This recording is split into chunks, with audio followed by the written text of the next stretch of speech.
Donc bonjour à tous, merci d'être venus jusqu'ici.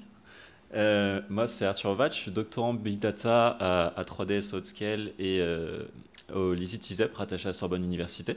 Je suis aujourd'hui accompagné de Amaury de Miguel, qui est alternant ingénieur R&D chez Thales et qui a travaillé du coup sur un projet que j'encadrais et qui va vous présenter tout à l'heure. Donc on va parler de structuration automatique des journaux de log. Commencer par parler gentiment de journaux de log et on verra pourquoi la structuration automatique c'est super sympa et c'est intéressant. Et donc les journaux de log, c'est l'équivalent des journaux de bord de bateau. Vous êtes sur un bateau, vous changez de cap, vous le notez, vous chargez de la marchandise, vous déchargez de la marchandise, vous le notez. Et vous avez derrière une traçabilité qui vous permet de remonter en cas d'incident ou juste pour des notions de conformité, de remonter dans les événements.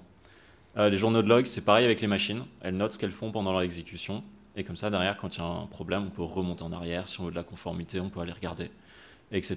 De l'analyse. Donc c'est vraiment une notion qui s'est énormément développée. Le souci, c'est qu'elle s'est développée, mais le nombre de machines aussi.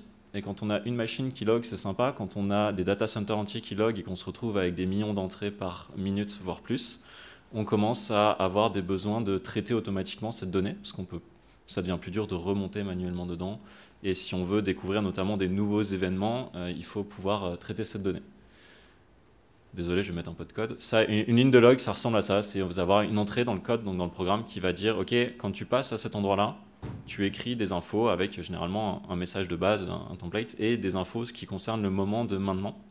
Et tu mets ça dans le journal de log. Donc, le journal de log, il va mettre ça avec quelques informations d'en-tête, l'horodatage, la source, peut-être des informations de criticité. Et la partie qui va nous intéresser vraiment, c'est ce message.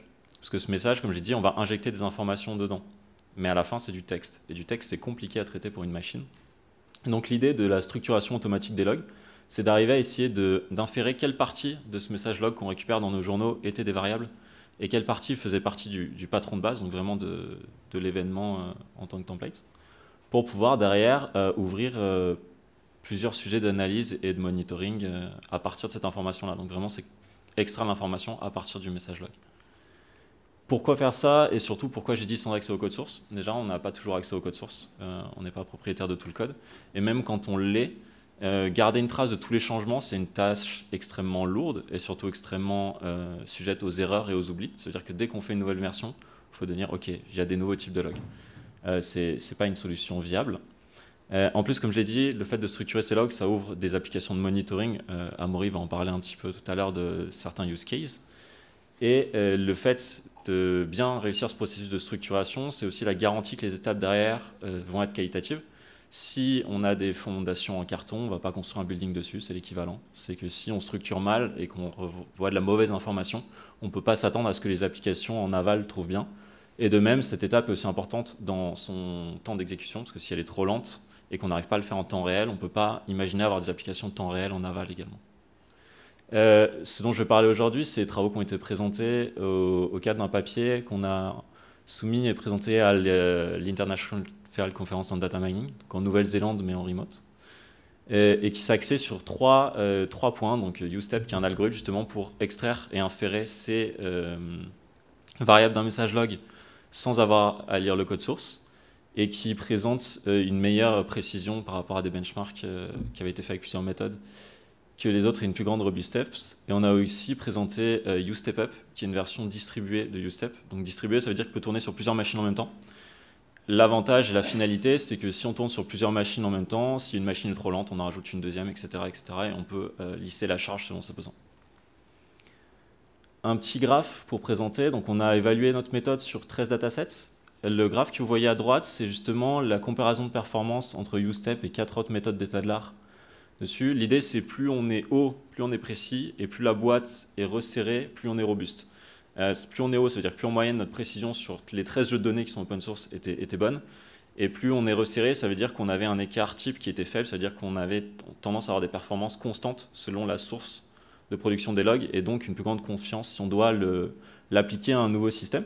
Dans les faits, on a eu un gain de quasiment d'un peu plus de 3,5% par rapport à Drain, qui était la méthode de référence de l'état de l'art, et une augmentation de la robustesse avec une division 2 de l'écart type.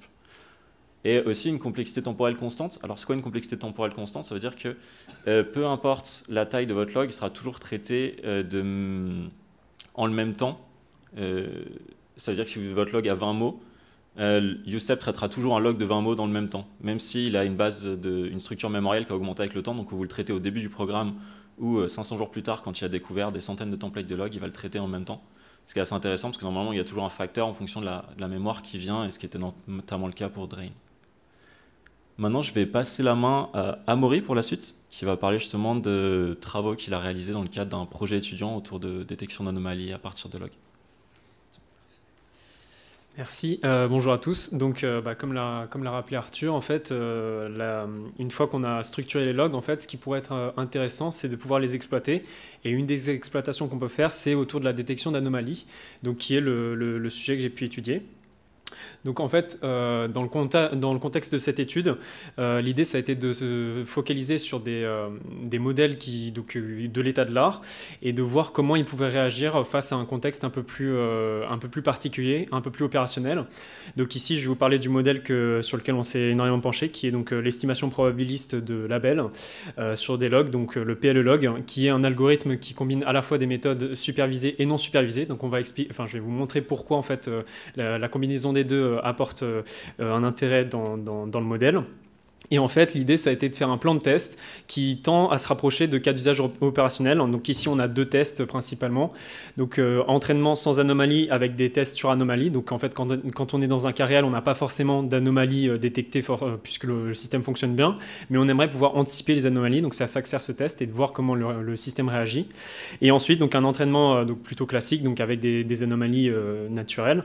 Et un test sur un dataset qui est bruité, donc c'est-à-dire avec des séquences de logs qui, comme dans un système réel, vont être soit perdus, soit dupliqués, et ainsi de suite.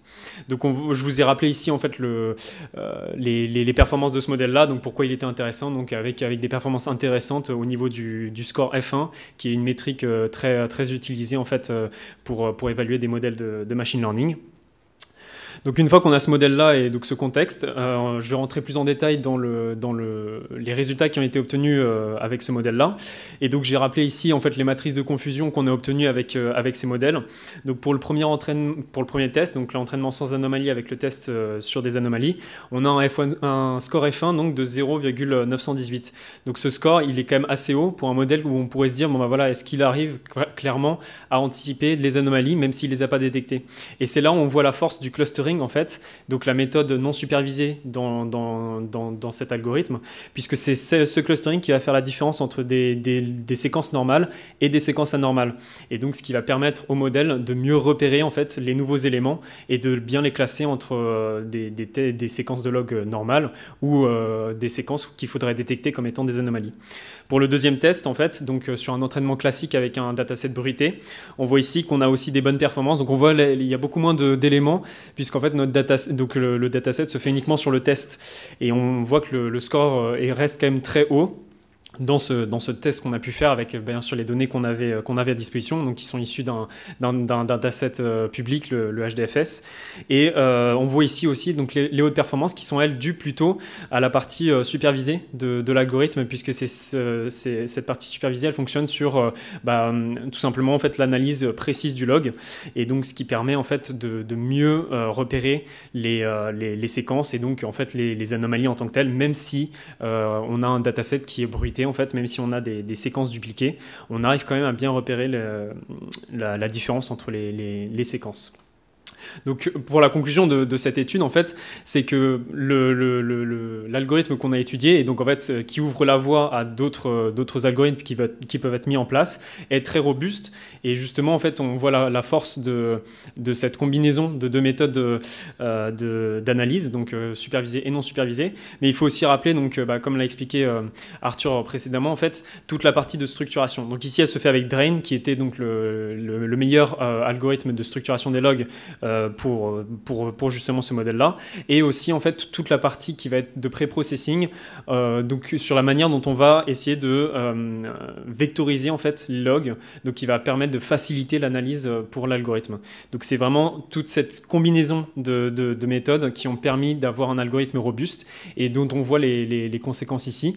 Et donc pour nous en fait l'idée ça a été de voir qu'est-ce qui pourrait se passer s'il y avait une implémentation réelle, et on voit qu'avec un algorithme de ce type-là, on a des bonnes performances, donc donc qui peuvent permettre en fait de faciliter la maintenance ou simplement en fait d'essayer d'anticiper les anomalies qui pourraient intervenir dans d'autres systèmes. Voilà. Merci pour votre attention et votre présence.